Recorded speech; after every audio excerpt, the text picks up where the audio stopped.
Very warm welcome this afternoon to this Heart Edge workshop entitled Replanting Our Communities. It's lovely to have you with us today. This event is being recorded and it will be going out to many more people on our Facebook page after this event. So if you're listening after the event, we hope you also find this time stimulating.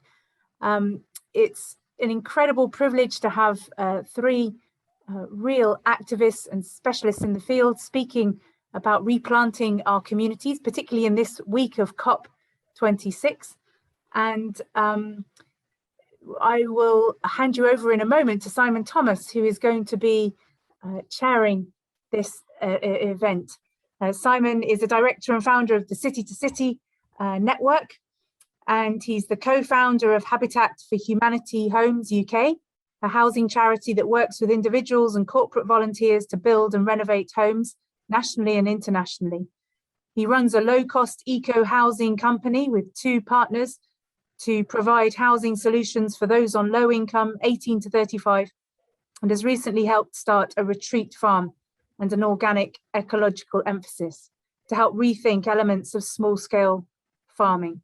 He lives in inner city Peckham, but also partly on a boat, which I think he's on at the moment. And we are really delighted to be all together thinking about this vitally important topic for the future of our planet. So with no further ado, I'll pass over to Simon. Thank you. Kath, thanks ever so much. Yes, live from the River Thames. So my name is Simon Thomas. Really great to be with you. Really fantastic to have two particular guests here today who are going to share a little bit during today's Zoom. One is Deborah Colvin, who I'll say a little bit about later, who's going to speak a little bit later. But first of all, Andy Atkins. Andy is the CEO of A Rocha, a Christian charity working for the protection and restoration of the natural world and committed to equipping Christians and churches in the UK to care for the environment. He's most recently led Friends of the Earth. Andy previously worked with the Catholic International Development Charity that you might know called CAFOD and Progressio. Then he set up Tearfund's policy and campaign work, and he was a founder of the 2005 Make Poverty History campaign, which was a phenomenally successful campaign. But as we all know, there's lots more to do, there's lots more to say, and there's lots more for us to be involved in as from now and for the next 20, 30, 40 years. So I'm going to hand straight over to Andy. Andy is live at COP26. He looks like a commentator in the view, you can see him at the moment, but in fact, he is going to commentate live from COP26, which is really exciting for us, but also because he carries so much of this passion on his own heart. So straight over to you, Andy. Well, thank you. And I'm sorry I can't be with you for the whole event, but I've got to go off and do some lobbying, oddly enough, which is why I'm here.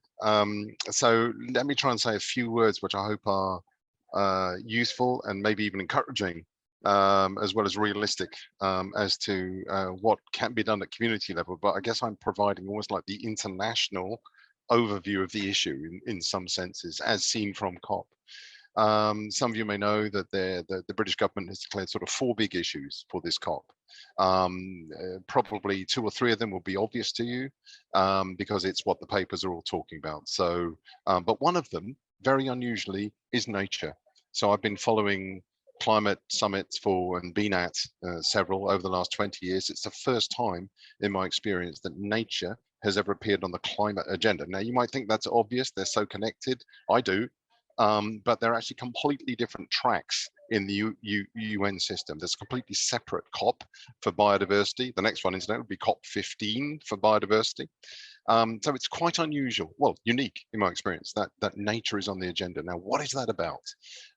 Very sensibly, I think, the government has woken up, as many countries in the UN have woken up, to the fact that nature could make a really important contribution to cutting our carbon emissions.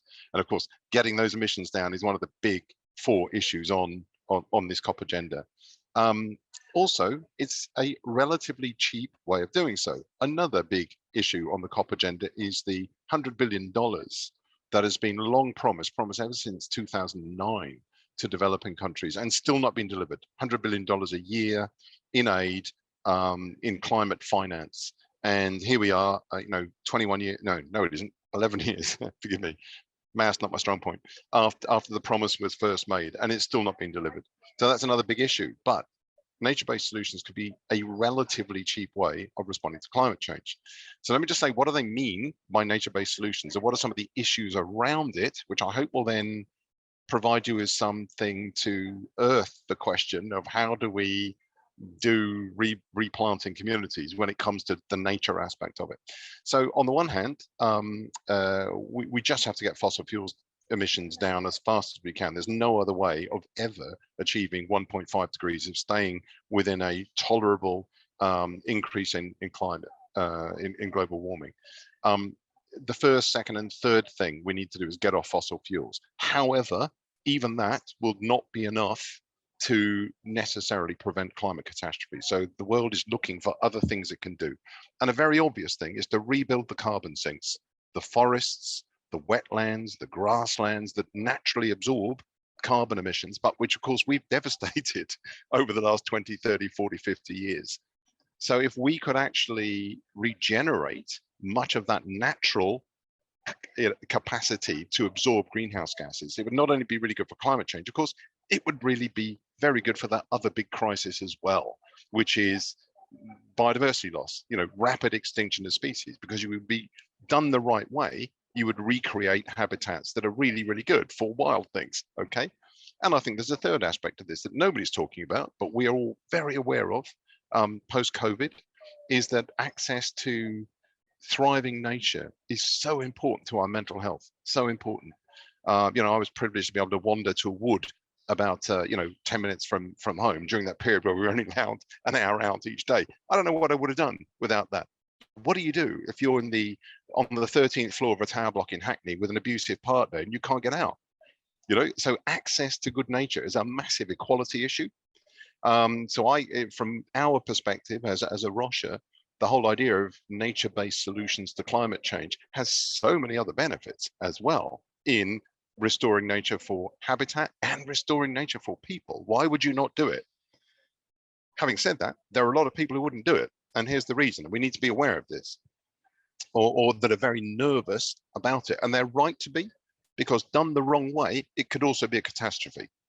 So the two things we really have to watch in this issue, and I think exactly the same would apply locally as would internationally, is that if you just say, right, we're going to plant trees everywhere, actually that could be disastrous for some landscapes because they're never designed for trees. We don't want Sitka spruce all over our peatlands. They're not made for that. We actually need to restore the peatlands as peatlands.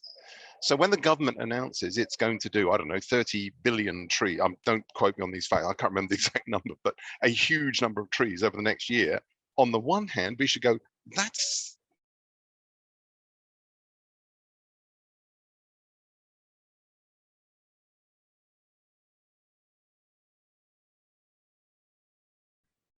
We just lost Andy there.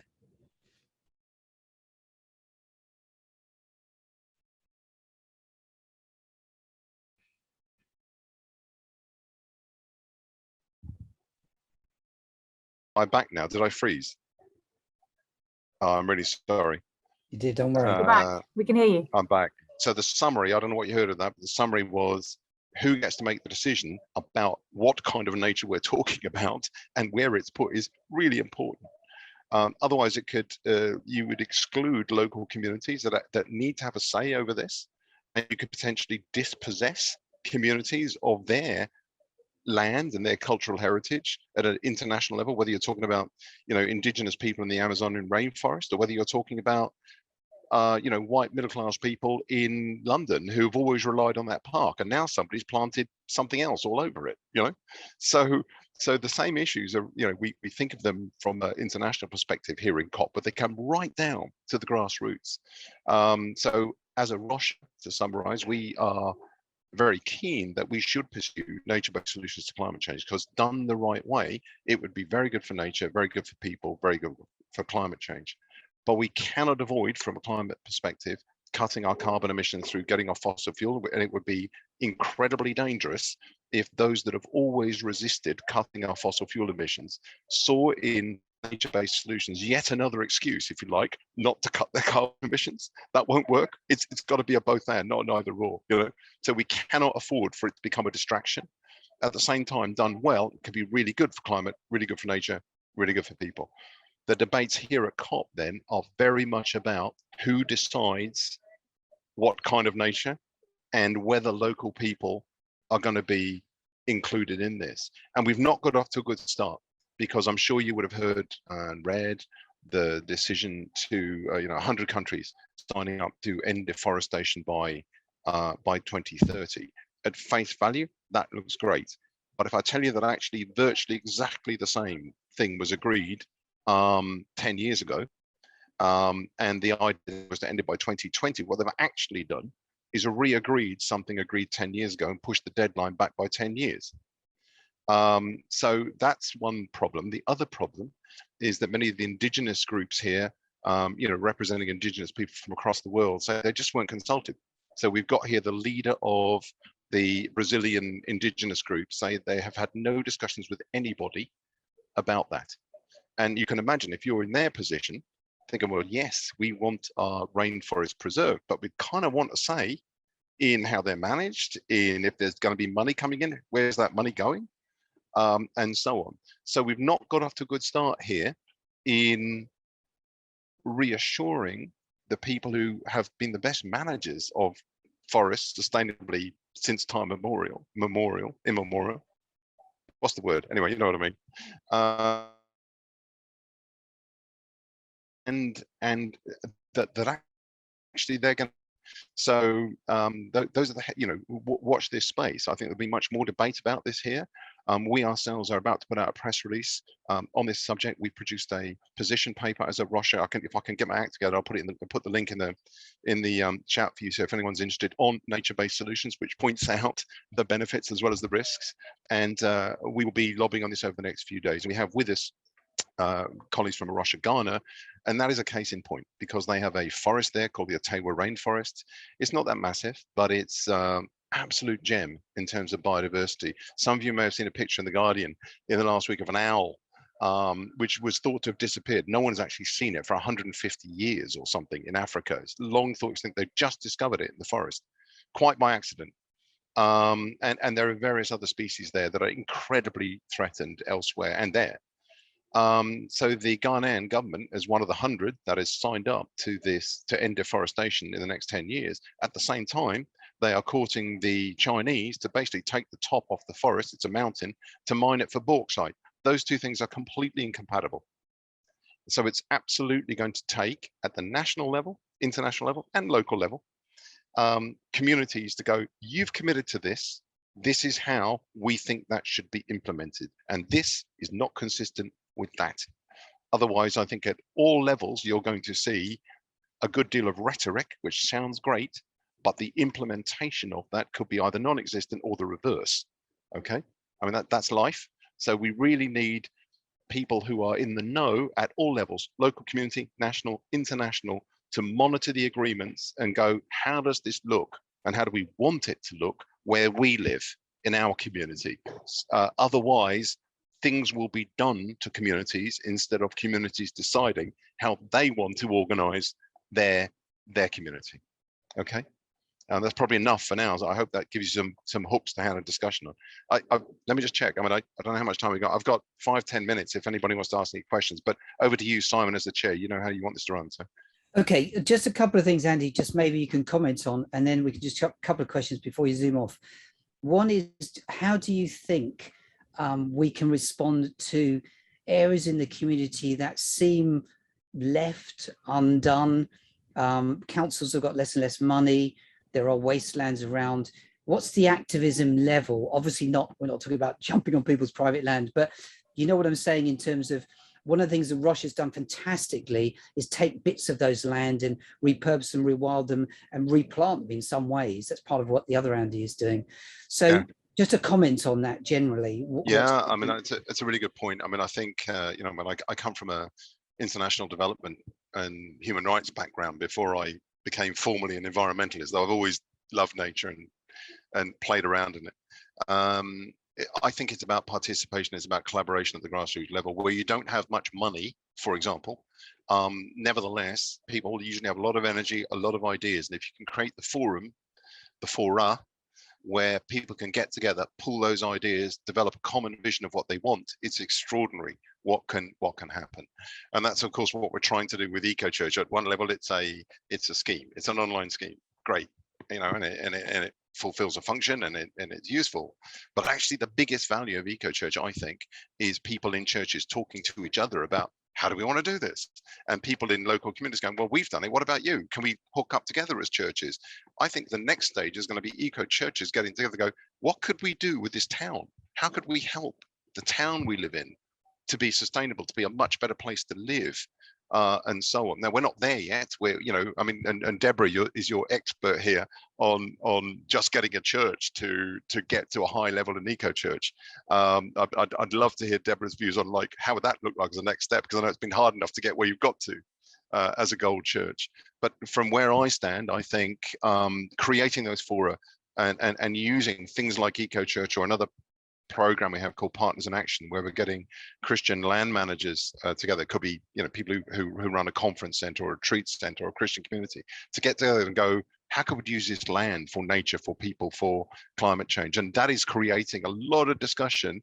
And of course, people can then get on and do it themselves. They don't need a Rocha. I mean, we are tiny. We can't personally support every church, but if we can get churches that have done what you know St James's Piccadilly has done, for example, to then support each other, then we're going to get a lot further. And all of that is relatively cheap. I mean, it may be expensive in people's time and energy, but it doesn't necessarily need a lot of money.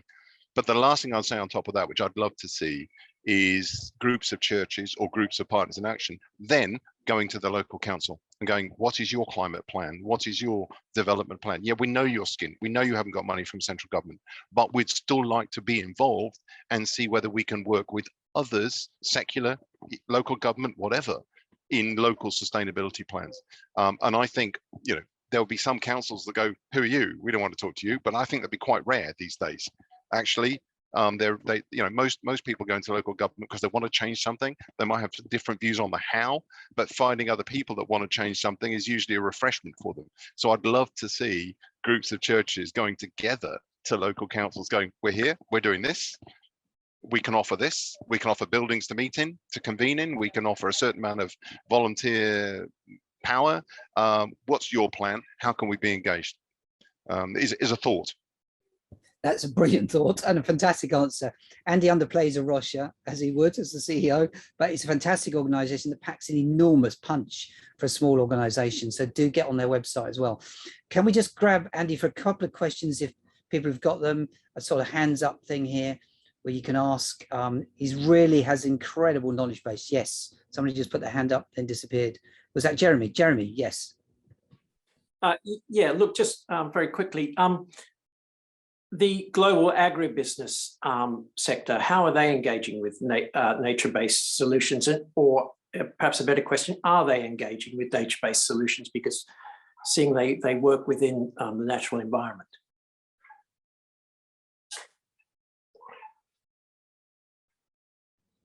Andy, we've still got you. You're frozen a little bit there. The dilemmas of Zoom.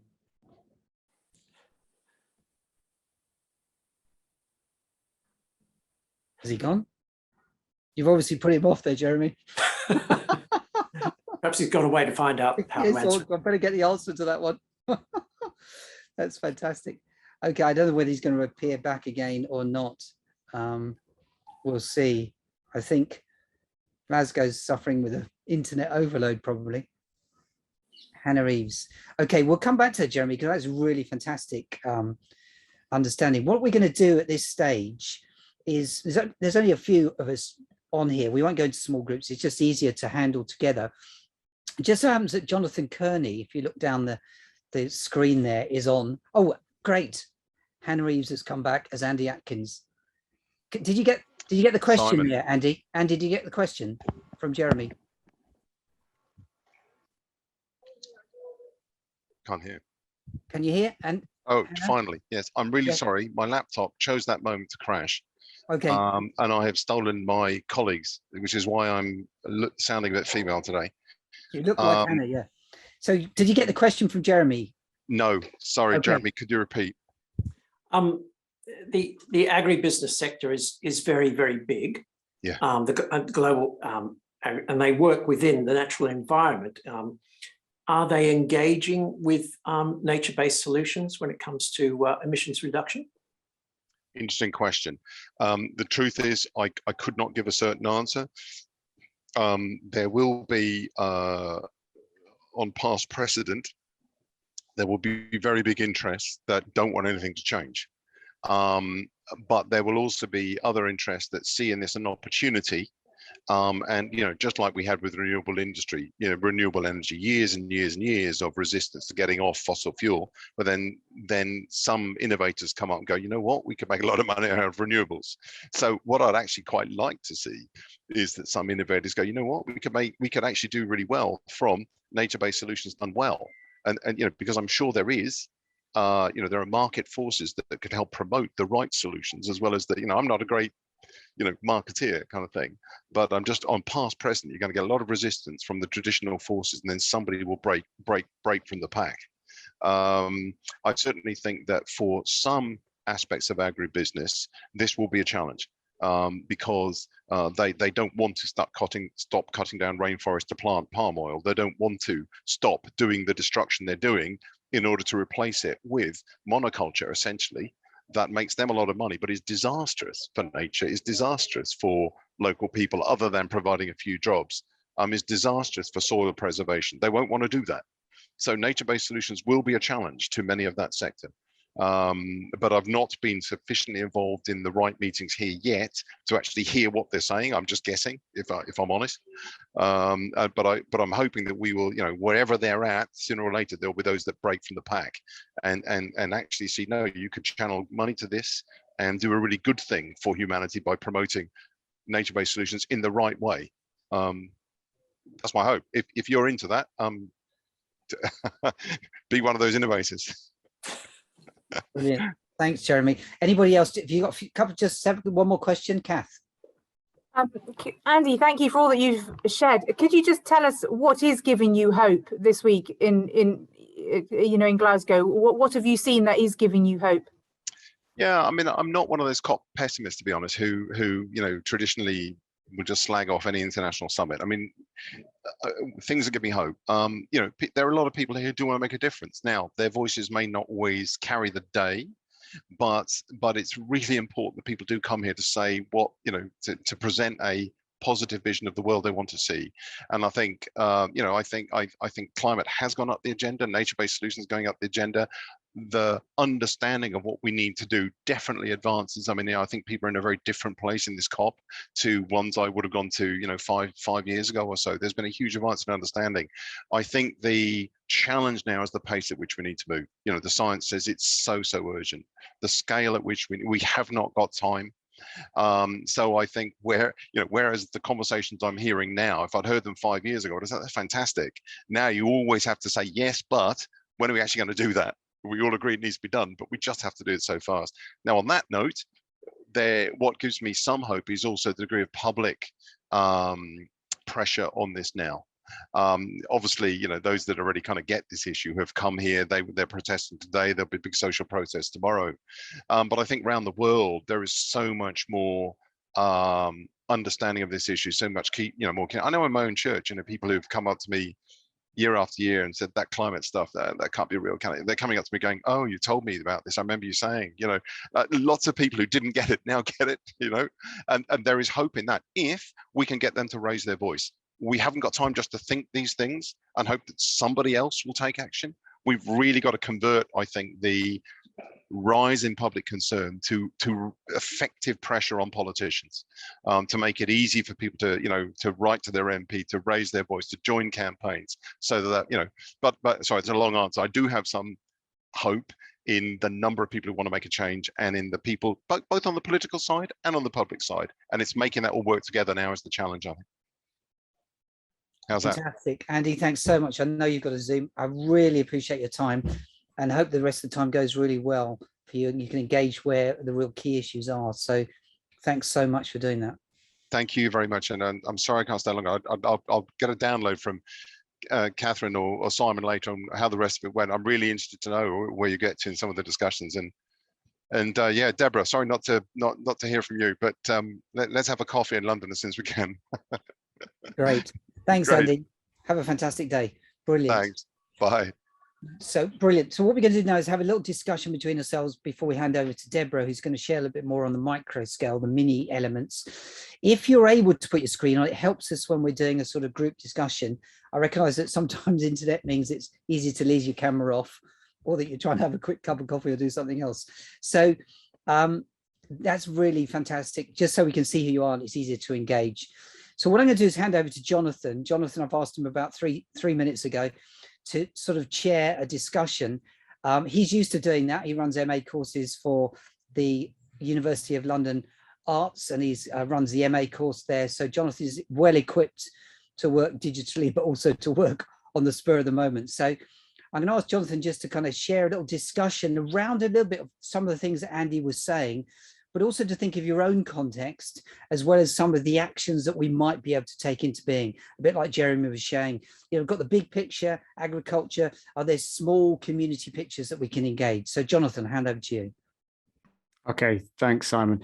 I've worked with Simon for many years, and having 2 minutes notice to do something is actually a long time. Usually, Simon, he often drops me in it much shorter than that. A couple of questions then I think it's worth, one of the things I do often with students is deliberately create a moment of silence where we can think and reflect. And so first question is really, what is your context? So take a moment just to think in terms of nature, and taking particularly what Andy's been talking about. Maybe we should all think, what is the context in which we spend most of our time? Put it that way, not necessarily immediately where you are right now, but where you live. What is the context where you live? And I'll just give a minute of silence. We can just think about that. And then it'd be great to get some feedback, and we just get a picture from all 12 of us, potentially, if you want to. But we'll get a picture of the different contexts in which we're in. So just a moment of a minute of silence just to think about the nature context in which we live.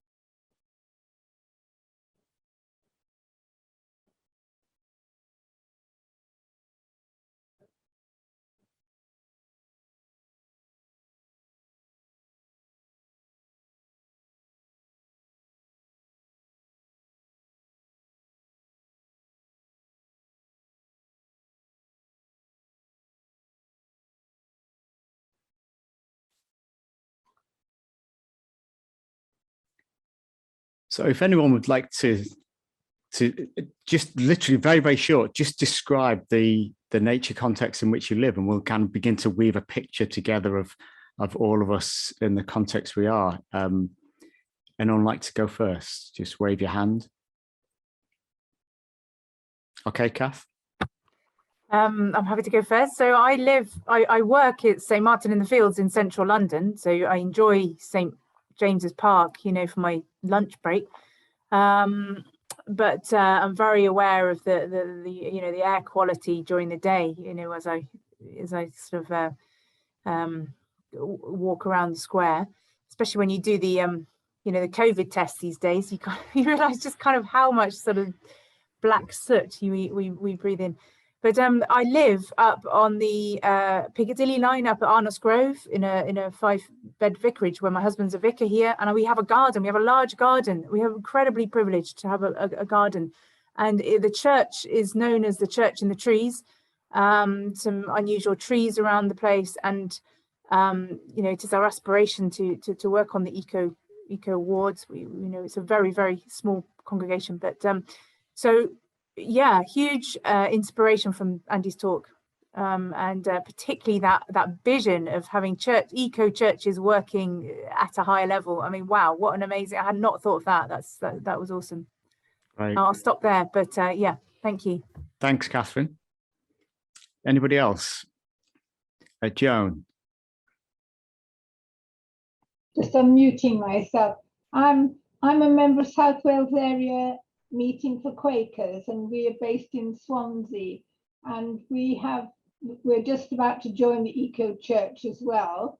But what we've done is developed our garden. We're quite close to the city centre, but we've been privileged as well to have a garden, and we've developed it partially growing wildflowers and partially growing vegetables with a group of refugee and asylum seeker women in a group called Women for Resources. And because they haven't got gardens of their own, they come and work with us in the garden and take the produce back with them, so that they're getting they're getting something that they had in their own country. Very often they were agricultural in their own country, and they're getting fresh produce, which is very expensive, especially if you're an asylum seeker. That's part of it. The other part of it is that I belong to the Gower Society, because Swansea is at the edge of Gower,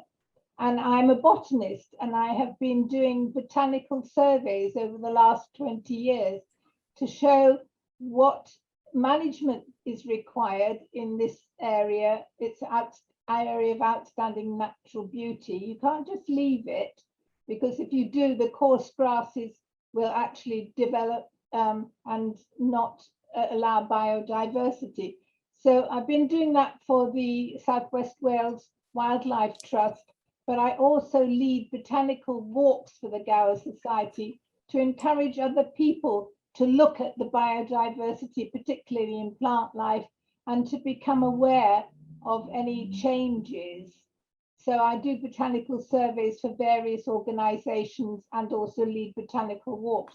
So I'm very aware of the changes in biodiversity and also of the changes in climate that is causing it. But I also want to raise awareness in lots of people. And the Gower Society has just developed a green team so that we can lobby. There's more than 1,000 people who are members of the Gower Society. So we can lobby and write papers on the changes that are taking place in this micro place. It's only a little place. It's 18 miles long and about 6 or 7 miles wide, but it has all these different habitats, and it's a very good indicator of what changes are occurring. Wow, that's absolutely stunning. Thank you very much. Incredible to hear that and get that picture of the depth of what's going on in that place. Fantastic. Thank you very much, Joan. Anybody else? Deborah? I live in flatland in the heart of the East End, something like the greatest population density in Europe, they used to say a few years ago. And I have the incredible privilege of having, I'm in an ex-council flat, but I've got a piece of land in front that when the flats were sold off, not to me, the previous generation, the pieces of street and street trees were just allocated to the flats. So I have a chunk of land that is bigger than the flat, which is fairly extraordinary right here, right on the street. So I've removed as much concrete and asphalt and all of the rest as I possibly can over the last 15 years. And I have a veritable Kew Gardens here, really. I've got a large pond. I say large, it's probably, 8 foot, 10 foot by 6 foot maybe. A wildflower meadow, a shed roof that's full of wildflowers, maybe 14 or 18 fruits, different fruits, a corner for veg every year that I try and do a bit of forest farming in there. Hawthorn, I'm developing a kind of a native hedge between me and the neighbours, not to cut them out, but just as a. And there's sparrows is the main thing, because sparrows in London have been absolutely decimated, but I have probably about 12 million sparrows, I think, live in the hedge next door and feed in my garden. So I'm incredibly lucky in this area, but over kind of a decade and a half, it's been a total pleasure and not that difficult. And still we have my neighbours on either side concreting over you know, filling in the where the asphalt was. Let's concrete it even more. So there's a big job of work to do. That's my next kind of idea, really, is how do we get more of the local community? Because they're really, I've got I don't know, when we were doing the Clap for Carers, I have got dozens of neighbours I can see just from my front window. So if we start doing much more of I'm trying to model my dense wildlife, but that would be the next thing, really. It's not enough just to be doing your own patch. Deborah, thank you very much. That's a very inspiring vision as well. Yeah, wonderful picture. Anybody else like to tell us about their context?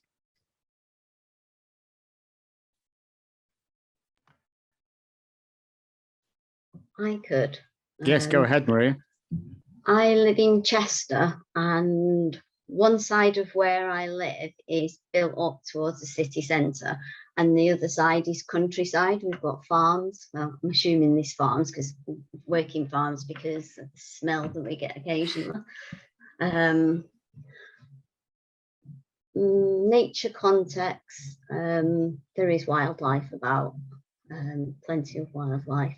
We do a bit of growing of veg in our garden, and my mother-in-law, who lives just down the road, they had a bit of land that at the back of where they lived that had kind of been, I think the council owned it, but they kind of left it. They'd not done anything with it for many years. So a group of them got together and asked the council, could they actually use it? So they've turned it into a community space, but also like an allotment. So we're actually growing a lot of fruit and veggies there, which has been actually really, really good. But for me, biodiversity and thinking of climate change, and I went to a presentation, it's in Stockport, and this is called Kindling Trust. You may have heard of it. Basically, they've got the rent-free from the council. There's a plot of land where they've got a community growing scheme, and as part of that, they have people that are referred through the GP.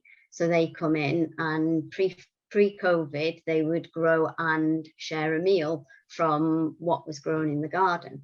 And I kind of spent the day there, and I thought what they were doing was pretty amazing. And then I thought, how could we do this in our area? They do a farm start course that I'm hoping they will accept me on, so I can learn more about commercial growing, for two reasons. One, to gain an income, but also to redo what they've done in our local area. So I thought maybe that's why I'm here today, to see if there's anything here that could help towards that goal. Lovely, thank you, Maria. That's a great another context. We've been in North London, we've been to Gower, we've been in East London, we're in Chester now. We've got a really kind of interesting weaving of pictures. Anybody else like to talk about their context? Jane? I'm very lucky. I live in the Cotswolds, beautiful country all around me, and lots of walking in nature, and a profound effect on me. I'm almost retired, and I moved from middle of the country to a small town, and they're very conscious. There's no dramatic things happening, but we have volunteer forces that keep the river clear and the footpaths, and there's a lot of rewilding. Any spare patch of ground around and in the town that the town council has rights over, they're planting wildflowers and wild spaces. No, my actual contribution is quite small. Having had so much lockdown, I haven't really got going with all the town things. The church is quite good. We've rewilding around church, but not an eco church. And I just keep talking about it and writing to prime ministers and my local MP. So that's great. Fantastic. Thank you, Jane. Maybe time for one more person, if you want to.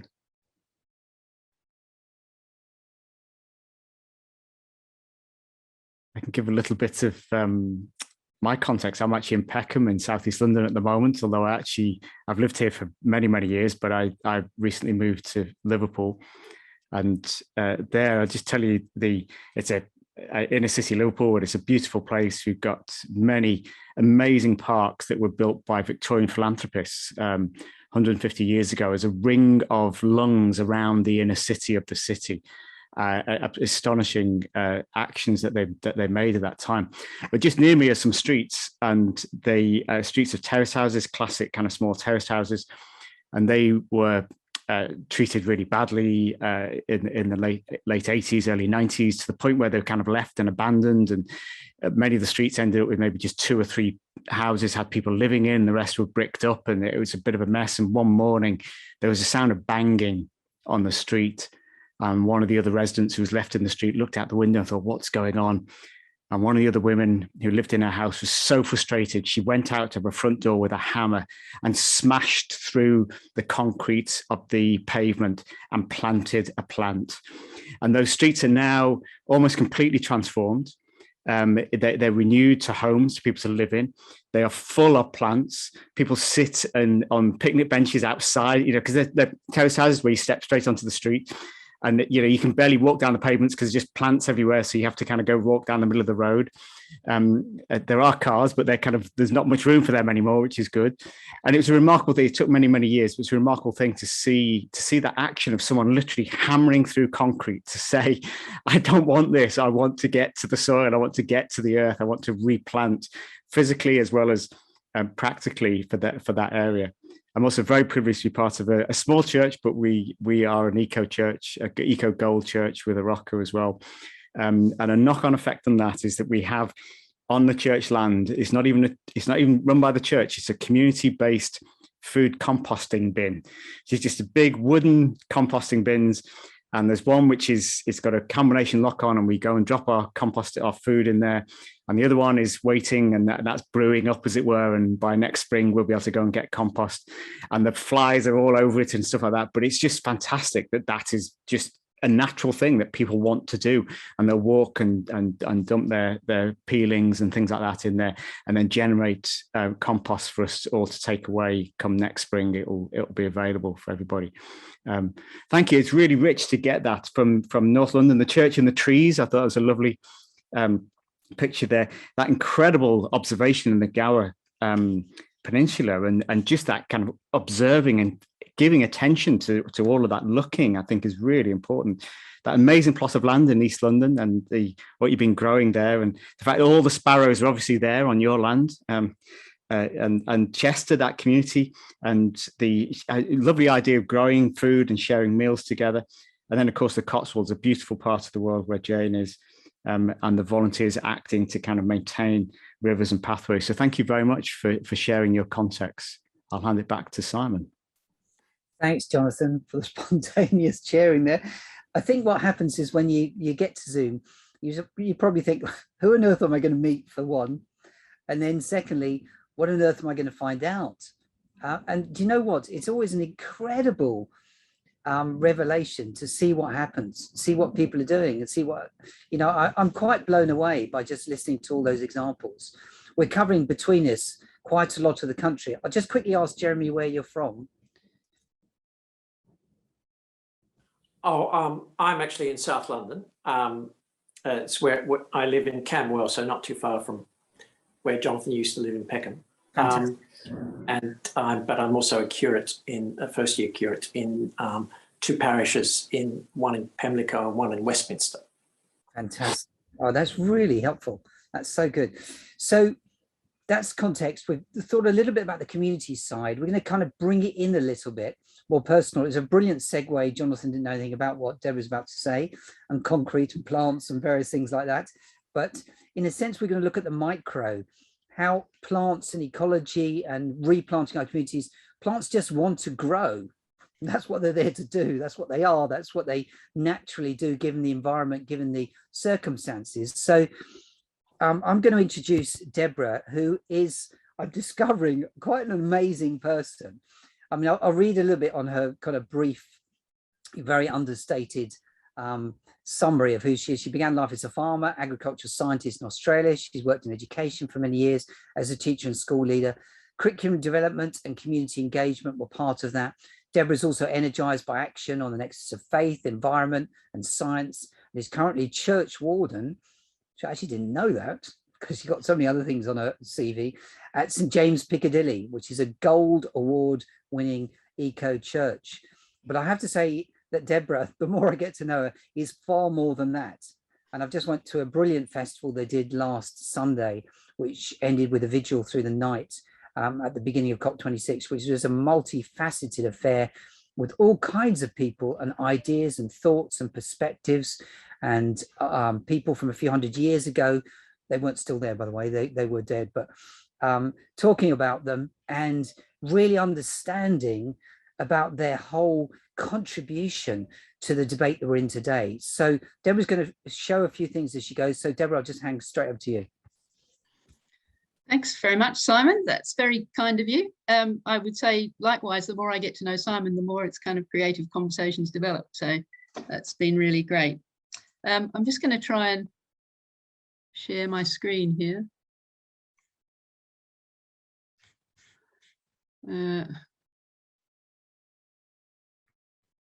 How's that? Can you see that? Anyone give me a nod? Yeah, perfect. That's brilliant. Really clear. Fantastic. So I thought this is what I do. I take you through, without too much preamble really, just take you through some of the things we've been doing. So we achieved this Gold Eco Church status in 2018. We've been involved in environmental initiatives for a long time at St James's. You could go right back to the 80s when Matthew Fox came and creation spirituality sort of landed in this country. St James's was sort of the place where it first landed then. But we've been looking at energy through the Church of England shrinking the footprint. We've been looking at that for a long time before we came across Eco Church. So long history. And then Simon came along and he said, what would it look like if we worked with ecology rather than against it? So I think that's kind of what I'm going to address here. And I say, what would it look like? And then I started thinking, well, that presupposes some questions around what we think ecology is and how ecology and ecosystems operate. And they become, for me, process questions. So rather than things that happen or that we do, what's the process by which things happen ecologically? And I think really that the ecology of the living world around us has a whole lot to teach us about the ecology of our lives. And those two things are really intertwined. So I thought I'd just explore how some of the things we're doing at SJP might embody some ecological attitudes, which are often very different from the top-down approach we're immersed in a lot of the time, and which Andy referred to with some frustration, I thought, that there's all these fantastic initiatives and ideas, but we can be stuck sometimes by things that come from the top. So, for example, ideas and attitudes like stewardship and dominion and even creation care, I would say, they all have an assumption in favor of the human as the center or the pinnacle of the planetary system. But if we start really thinking about ecological engagement derived from a deep belonging to the natural world, it's not like that. The human is quite often seen to be de-centered, just a part of the web of life with particular responsibilities for sure, but ultimately subject to the same forces of life and death as every other living being. So in that kind of context, these are some projects we've done over the last couple of years. So first of all, I'll say a little bit about Daily Bread. Last year, in 2020, we grew a crop of spring wheat in Piccadilly. And by crop, I mean a 1.2 metre square planter. And by we, I mean mainly Lucy Winkett, the rector, because we sowed our wheat on the 15th of March, 2020. And that turned out to be the last Sunday before lockdown. And thereafter, Lucy was pretty much the only person on site for many, many weeks. So this crop that you see here was largely the responsibility of her, with a little bit of video input from me telling her what to do. So we did this, we set out to do this with the explicit idea of linking us to the source of our food as inner city folk. So many people in our community had never seen wheat growing close up, had little idea of what's involved in feeding a city the size of London. So we went in with that idea, and it certainly exploded into a whole lot bigger thing as we went along. So this is a picture of a germinating wheat grain, taken through a child's microscope that we set up on site so that people could just access it, scraping the soil away.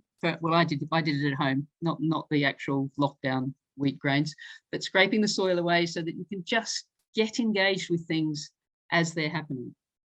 So from germination to harvest, we looked at origins, anatomy, relationships of wheat through art, science, and poetry, trying to engage all our senses and ways of understanding and broadening out into wider themes as we went.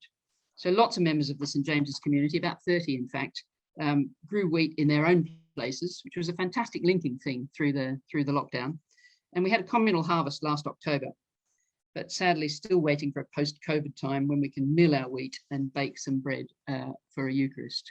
But you can see the remains of the harvest there on the right, a bit of straw, which is still lying around in the vestry, much to the verger's chagrin.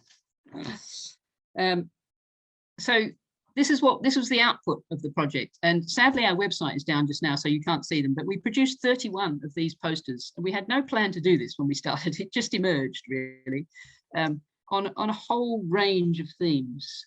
So you can see a couple there, but we looked at plant reproduction, soil, community in the broadest possible sense. The roots of famine ended up being a topic, and community here, if we look at this example, we really got into exploring what community is. So we've got the cat here, which is my very cat Dave, sitting on my knee at this moment. Absent friends, those pots at the bottom right there, we grew little pots for people who were housebound or couldn't be there at the original planting.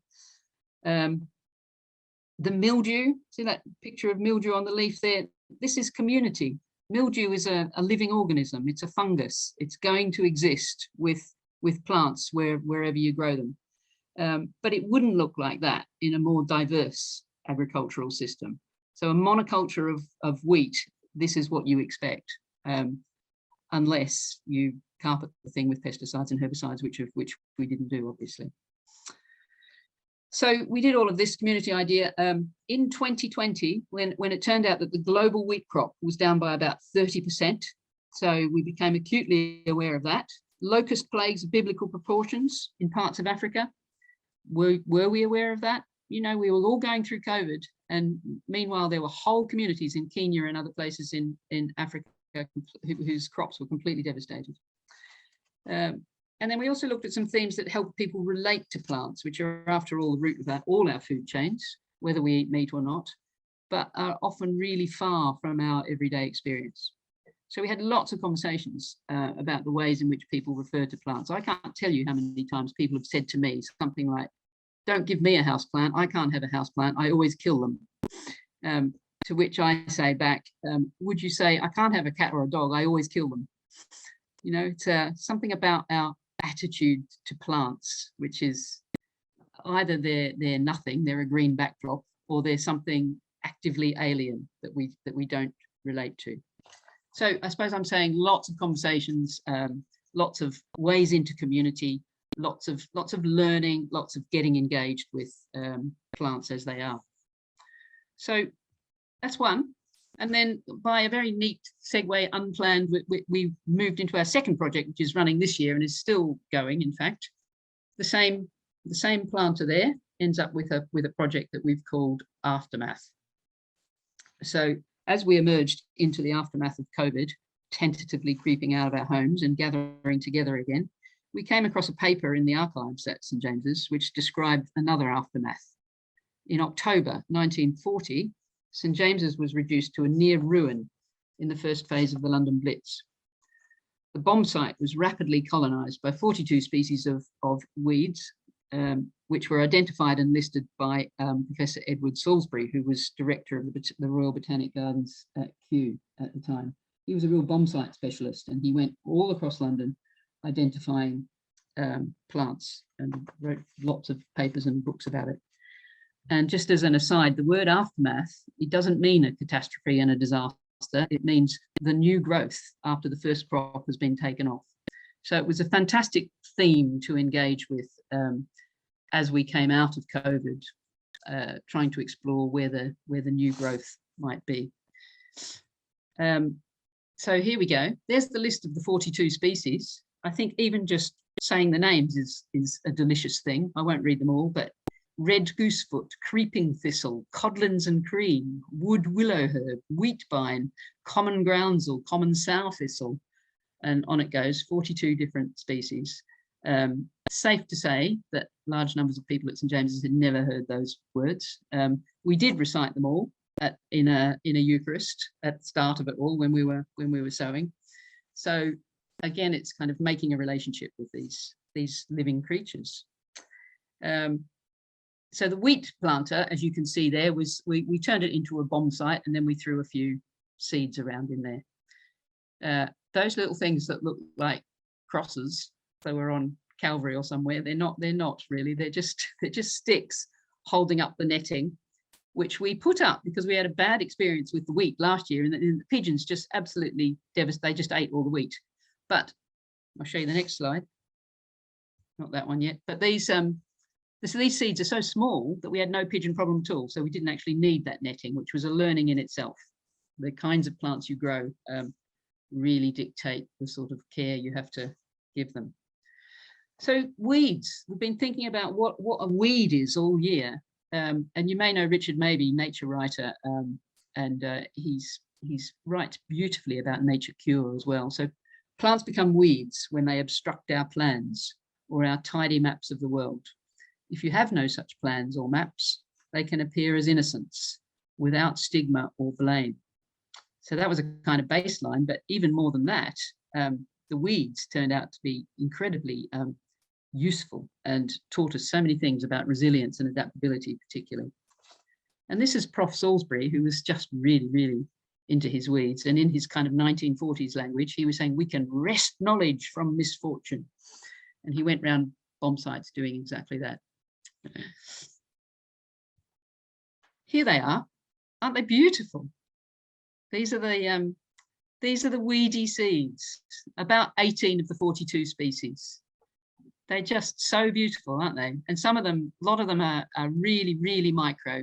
You can't even see them in there.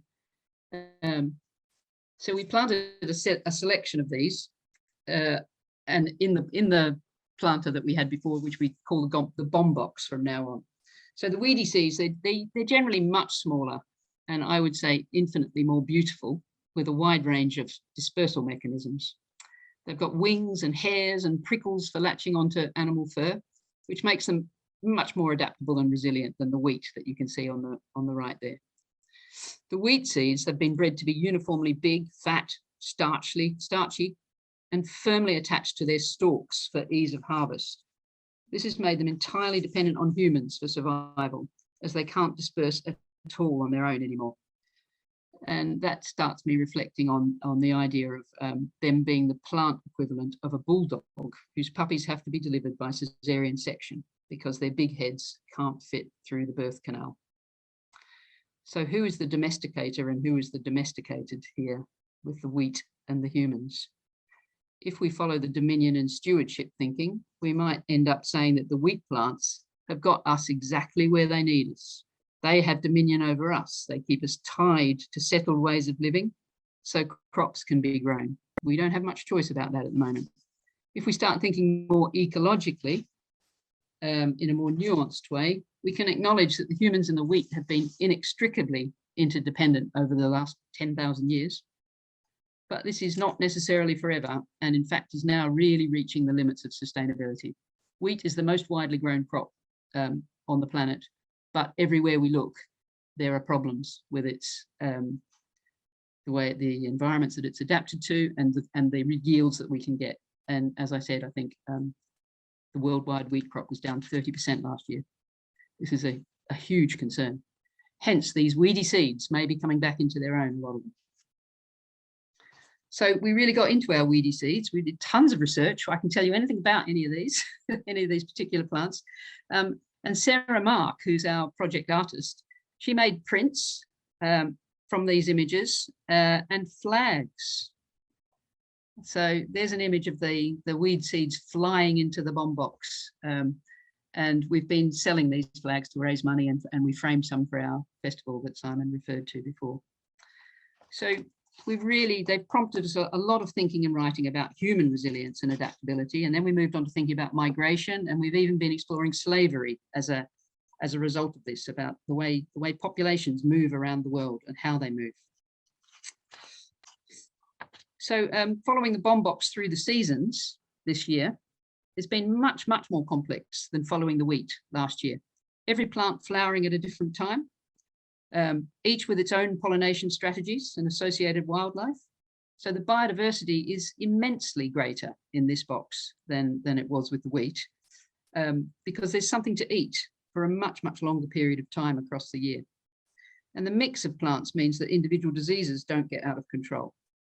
And the pigeons have been much, much less troublesome, as I mentioned, as the weedy seeds are just not worth the bother. So this is what it looks like now. We've come to October and autumn, and people are saying, well, we should harvest. But actually, should we harvest? There's lots of plants at different stages there. So we're leaving it there looking challengingly weedy. People come in and think these people don't look after their courtyard at all. But we'll leave it there as long as it can be tolerated. So this is mugwort. This is just one of the plants in the box. It's been used as a flavouring for drinks since at least the Iron Age, as well as for beer making, insect repellent, colic, diarrhea, constipation, cramps, worm infestations, vomiting. It's everywhere. You will have seen stands of mugwort walking around London. It's on roadsides, wasteland, everywhere you look. And yet it's completely invisible to us as we walk around on the whole. And yet probably treasure hidden in plain sight. There's a great stand of it on the roadside right outside my front door. That's just one. We've got stories, 42 stories like that. One more bit on this. So one of the weedy plants that blew in was tomato in 1940. And we like to think a seed dropped out of a firefighter's sandwich into the perfect, damp, nutrient-enriched, sheltered environment in the shell of the church. So this year we grew Harbinger tomatoes on the German street railings. That's on the south side of the church, for those of you who don't know it. This is a really, really uber urban church. You know, there's nothing else green around at all, except until you go down to St. James's Square. So Harbinger is a heritage variety, popular in the 40s, so it may well have been the very type that dropped out of that firefighter's sandwich. So it was a really interesting experiment in community growing for several reasons. So these two that you see here, this is Simon and Kyoko, and they run a flower stall right there where you can see just to the left of the picture on church land. And as I will say to them quite openly, they sell industrial imported flowers and greenery, horrible stuff, really horrible. And in some sense, providing what the people of the St. James's area want. I don't know. Do they want that though? The office workers, and there's a lot of wealth in that area, and they easily sell big bunches of flowers with no smell that don't even feel as though they're alive. So as a result of growing tomatoes, we've started lots of conversations exploring what people want and ideas about providing other options. You know, do we really need to do this forced hothoused plants from Holland on a stall on church ground? And the other thing, though, you can see there, they were completely converted, these two. They really enjoyed looking after the tomatoes and ended up having lots and lots of conversations with passers-by. And that little notice you can see there made it clear that the tomatoes were growing abundantly. This was part of our aftermath, that we were coming back, the church was coming back, we were flourishing, and people were invited to help themselves, which they did once they got used to the idea. In fact, I was talking to someone last night in the church community who said they never once saw a red tomato because they were always picked before they managed to come by. So who knows, numbers we didn't count, but you know, maybe 30, 40, 50, 80 people engaged with that bit of growing and said, well, you could grow lots more next year. Or these are Mayfair tomatoes. You should be charging £4.50 a piece, that sort of thing. Very good conversation starter. Okay, here's another little project. That all these things sort of grew ecologically and organically as we went along. So 30 Days Wild is it's an initiative of the Wildlife Trusts, and it comes with a challenge, you may know it, to do a random act of wildness every day in June. So we had a presence and activities in our courtyard every day, usually at lunchtime on a drop-in basis. And it was all about presence, about being there in the environment, and promoting some different perspectives. So one thing that we did, we chose to stay in the courtyard rather than in the garden. This was our wild challenge. It's easy to go wild in the garden, not so easy in this Portland stone paved courtyard.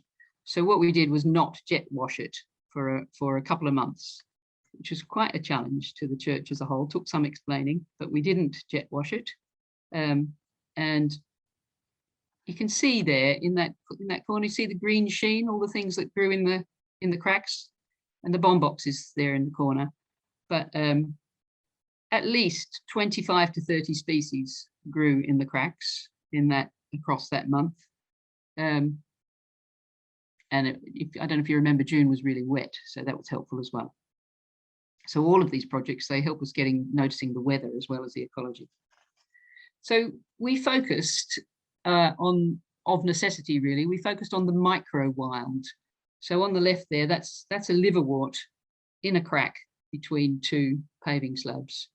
You could walk about there and never notice the liverwort normally, but we started to notice, oh, okay, it's in that corner because it's damper and cooler, but it's not in that corner because totally different micro environment.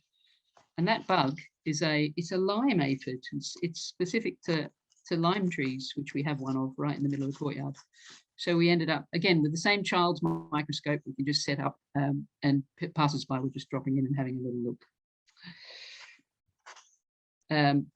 And poetry was the other way we went about this. We've had quite a lot of engagement with John Clare, who's been described as the poet of the environmental crisis 200 years ago. So he almost saw it coming. And that's Diane Pachiti there, who is our poet in residence.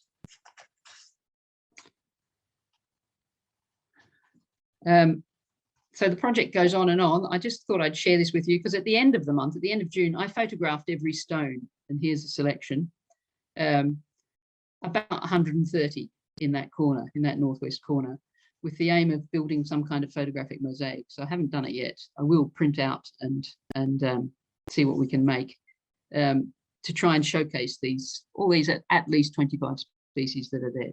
You can see the bomb box where it exists in the middle there. So that's an ongoing project for the winter. And there's just a blow up bit of it. That's pearlwort mostly, which grows incredibly quickly from seed to flowering in no time at all, and within a few weeks is starting to create a little ecosystem of its own by breaking down bits of rock and producing soil. So one more micro project we did. Breathe on me and I will unfurl in the moisture you exhale. So we committed in the run-up to COP to commission an artist in residence in partnership with the RA. So I would say this is about working with we happen to be over the road from the Royal Academy. So perhaps this is the equivalent of reaching out that Andy was talking about, reaching out into your community and working with everybody that's around you. So we invited an artist to respond to our site and the work that we were doing. And it was Esmeralda Valencia Lindstrom who developed this two-part project here. So what you see here, and I'm going to tell you the details because this seems really important. If we're thinking ecologically, we should know about the creatures we're interacting with. So this is a picture of the part of the reproductive mechanism of Bryum capillari, which is a moss, you can see there. So the tall structures sticking up produce the spores. And that fringe on the end of the capsule, on the end of each of the tall things, that's called a peristome. And it acts like a kind of a valve. It opens and shuts. And if you increase the moisture in the air, it causes the teeth on that little peristome to lengthen and get entangled, and hence the title of the piece. You can breathe on that thing, you can see it happen, you can breathe on it, and the teeth lengthen out, get all tangled up, and that effectively closes the top of the peristome. But if it dries out, then the teeth retract, get a bit drier, and then they open out a bit like fingers, and the spores can trickle out, which is a bit of a survival mechanism for the moss. If it's wet, they don't need to be spraying their spores around, they can live quite happily where they are. If it dries, they need to go into their survival strategies and spray their spores out a bit. So this kind of thing, it's going on under our feet all the time in central London. And I think that that's real ecological engagement to learn about this incredible complexity. So Esme, she developed a micro tour in collaboration with our gardener and a moss and a lichen expert she got in, and she got in a geologist. So we started having this really rich multidisciplinary engagement. And this is what came out of it. She developed this tour. And lots of people started exploring our site in a whole new way. These are little magnifying glasses that you wear, and you walk about very carefully when you're wearing them so that you don't fall over and break your head. But we had awe and wonder moments all over the place. I think my favorite is Tessa there in her leopard skin coat, down and dirty amongst the mosses. But as an educational thing, engaging people with the world around them, which seems like an important first step for me if we're going to regreen and grow, I think this was just a really fantastic project. And there was a second bit to the project, which is about, well, let me show you these first. So she taught us a lot about lichens, which I don't know if you know, but a lichen is an extraordinary thing. It's a symbiotic collaboration between an alga and a fungus. So these are completely separate organisms in themselves. So the alga is a green plant. You can see it showing through in there, making its own food through photosynthesis. And the fungus feeds by extracting some of the sugars made by the alga. But the relationship is so tight that the lichens, they pretty much defy our existing classification systems. And we are forced to categorize them as a single organism, which always puts me in mind of Hamlet, and there are more things in heaven and earth, Horatio, than are dreamt of in your philosophy. So our science is only a rough-edged response to what is actually there. So opportunities to continually engage with what is actually there and thereby develop our understanding is really crucial, I think. So we learned a lot about lichens. We also learned a lot about the Portland stone. So these little round circles that we've been looking at for years, or in one case, somebody said to me they'd been coming for 25 years and never once looked under their feet at the stone.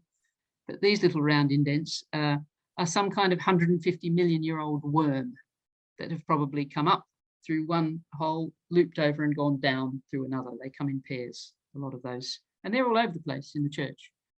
And oyster fossils are all over the place as well. So top middle of the screen there, that's an oyster fossil. And then you've got this, a way to tell time. Not only have you got a 150 million year old living thing, but you can measure time currently by how much the stone wears away around the fossil. So that oyster up the top there is currently almost about 1 millimeter proud of the stone, because the stone has been there a long time now. So that's the tour. We're still running that tour. We've got the glasses in the church. You can come and get yourself a pair of glasses and get some information, and you can go around and learn lots of stuff. But the second bit was this is about focusing on other than human viewpoints. So this idea about decentering the human, seeing ourselves as a part of the web rather than on the top of the pile. So here we've got Esme, the artist, and Lucy, who's the rector, and Joey, who's Lucy's dog. And Joey has a camera around his neck, and Joey went wild around the garden and in the church for an hour, capturing footage in that little camera. And then Esme did some editing. And we have there on the right-hand picture, oops, sorry. I don't know if you can see that, my screen's in the way. But on the right-hand picture, the screen sits there in the nave like a dog, showing us that doggy eye view of the site. So again, it's coming at the whole place from a different perspective. There's 2 other screens in the church as well for another couple of weeks, so please do come and have a look. In fact, they're there till the 12th. One screen has got film captured by a yew tree in the garden, so a plant perspective as well as animal ones. So all of that seems to have folded beautifully into this last thing that Simon referenced just a minute ago about our festival. We had a month-long festival in the run-up to the COP, but it culminated on Sunday in what we call we've been using Thomas Traherne, who was an English mystic of the 17th century. And really, it's his expression of ecstatic celebration of life on planet Earth. So our month-long series of things were really about this theological approach to joining in the hymn of praise. If you come to St. James's, the clergy will often say this, that human worship, human praise is just joining into the praise of creation that pre-exists us.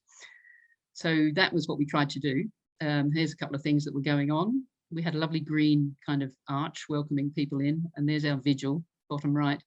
And up the top there, that's Paul Wood standing there with that enormous plain leaf. I don't know if you know Paul Wood. It's well worth checking him out. He's written The Street Tree, among other things. He's an expert on individual London trees. So and that's Catherine Pogson, his wife, who he's with, who does moths and artworks. So creativity through moths, basically, really interesting stuff. So that was our festival. But they're kind of not by much design, really. It pulled together. All of this stuff has come together as we've gone along, really. So final words then. Let's give those to Thomas Traherne, because he's been inspiring us.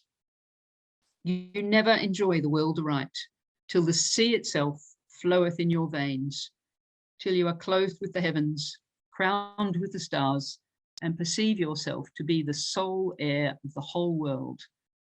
And even more than so, because men and women are in it, who are everyone's sole heirs as well as you. And even when it rains, stay outside. Fantastic. Thanks very much. I think I've gone over time. Don't worry, that's okay. We're very glad you went over time. Deborah, amazing. I can see Jonathan going mad because he's thinking, particularly that last art project and I wonder what people think about people at Piccadilly going around with those glasses. I know, it's hilarious. People come in, if you get people all lined up on the front steps on their hands and knees, and people going past say, "What are you praying?" Or it's a new form of prayer. So yeah, indeed. I think what we'll do, everyone, if you're happy, is we'll just reflect and ask questions. You know, ask questions, Deborah. If you've got a reflection from your own perspective, your own garden, your own balcony, your own bit of planting that matches the incredible diversity of what we've just heard. I mean, I love the growing out of the stones. For me, I love that. I came there one afternoon, had coffee with Deborah, and she said, "Look over there." And I thought, well, it's a concrete stone, thanks. But actually, she said, well, look at the difference between the two. You know, this one's growing, this one's alive, this has got all this stuff. And then these ones are, you know, sanitized because we've brushed it all with high-powered jet washers. So I'm just going to put your hand up. We'll do the kind of hand thing. You ask questions, give us some reflections. I think that's where we want to go for the next 10 minutes or so. Who wants to start us off? Jonathan. Deborah, thank you so much. That was it's quite astonishing, actually. I'm going to have to watch the recording of all that again because there's so much depth and richness in what you shared. So thank you very much. I'm really fascinated by the learning that went on in this as well. And it sounded like there was a whole kind of community of engagement, of discussion. You mentioned lots of different people. Can you just explain a little bit about how you know, like I'm guessing that you've got a lot of expertise in this area to kind of trigger that to start with. What were some of the key things which generated and catalyzed the kind of learning that went on through all those projects you've mentioned? Yeah, being hands-on, getting to do stuff yourself. So getting those glasses out and just getting down on your hands and knees. That's the big wow moment for people quite often. But also the wheat, you know, so many people took home a handful of wheat and grew it at home. And then we had this whole online thing of sharing of photos and what stage is your wheat at and what diseases has it got. or just conversation, I think. And this year with the aftermath thing, it's the directions it's gone in, I think, is another thing I would say. It's almost sort of a something for everyone kind of thing, appealing to people's different interests. We're going deep into slavery as a result of aftermath. So we have a couple of abolitionists who we're celebrating in our community, Ottobah Cugoano and Alauda Equiano. I don't know if you know, but we're doing a lot of work with them. But it's ecological thinking. If you start thinking how things are connected together, then that sparks other things. And if you support that thinking that individuals are interested in, who knows what will flower. And for me, that's this whole thing about what would it be like if we thought ecologically. We can't make the plans very easily, but I don't know if that answers the question, but hands-on. And people will say, I don't know, I can't grow a house plant, I kill them, you know. So challenge, give them an example, have a go. Get it in the liturgy, most definitely for church people. Get it, show how it's important theologically, show how it's part of church. And if you're from Southeast London, Peckham, where I'm from, you develop a wrap with 42 different weeds. Exactly. That's the thing. Yeah. Yeah. Brilliant. Thanks, Jonathan. Anyone else? I'm really deeply inspired by this link with spirituality, and you know your link to how you're bringing alive the Christian tradition, you know, through Thomas Traherne and through the other poets, John Clare, and just absolutely fantastic way in for churches to enliven their traditions as well as looking forward, as well as just everything in the tradition is about seeing more deeply, being more attentive, listening with the heart. I mean, all of it is just beautifully illustrated in what you've opened up for us today. It's just, I just long for smaller churches, perhaps without the expertise, just have the courage to step forward and try this, you know, who don't have your wealth of knowledge behind them, but you know, the information is out there, isn't it? The last thing, I mean, I would hate it if people just felt off put that we can't do that because we're a small church. You know, that's what this network surely can do, is that we can go out and start with people where they're at. So who was talking about the botany before? Joan. Yeah. I mean, fantastic. You could pick one aspect of any of this, couldn't you, and do a Gower-based project.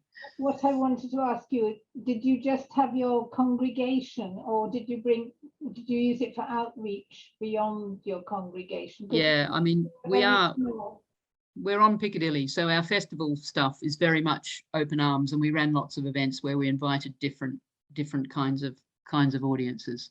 So no, very, very wide ranging. It'd be brilliant outreach. I mean, I could easily do that for our Quaker. We've got a listed building for our Quaker and the garden. I can just do it. It's just transferable from exactly what I've been doing out on Gower. Yeah. With, you know, because I've got the expertise to do it, but I never thought of doing that. So, you know, instead of just growing our wildflower bank, we can actually look at all the different wildflowers in detail. But we perhaps try and get people to come.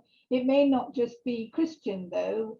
Quakers, as you probably realise, are fairly open, and we are in a very multicultural area. So we are involving Muslims and people from China. I'm not quite sure what religion, maybe Buddhists and so on. So, you know, just to raise awareness from the city centre. Brilliant. Thank you.